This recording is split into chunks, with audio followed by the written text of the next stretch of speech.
తెలంగాణను ప్రపంచ స్థాయి అభివృద్ధి గమ్యంగా తీర్చిదిద్దటమే మా ప్రజాప్రభుత్వ లక్ష్యం.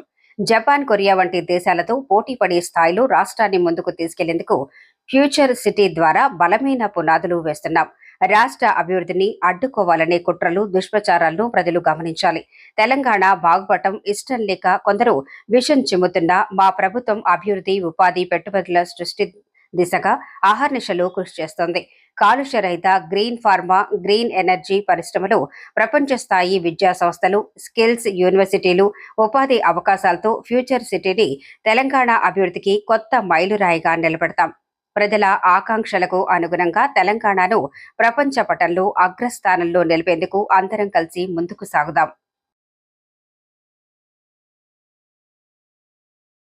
అందుకే ఈనాడు దుర్మార్గులు, ఆక్రమించుకున్న వాళ్ళు, కబ్జా కోరులు బాధపడ్డా సరే కొద్దిమంది బాధపడవచ్చు. లక్షలాది ప్రజలకు న్యాయం జరుగుతుంది. ఈ నగరం అంతర్జాతీయంగా రాణిస్తుందని హైదరాబాదు నగరంలో కబ్జా కోరలు బీకడానికి ఈనాడు మన ప్రభుత్వం పనిచేస్తుంది. భవిష్యత్తులో ఇంకా బలంగా వ్యవహరిస్తుంది. దుర్మార్గులను తోక కత్తిరిస్తుంది.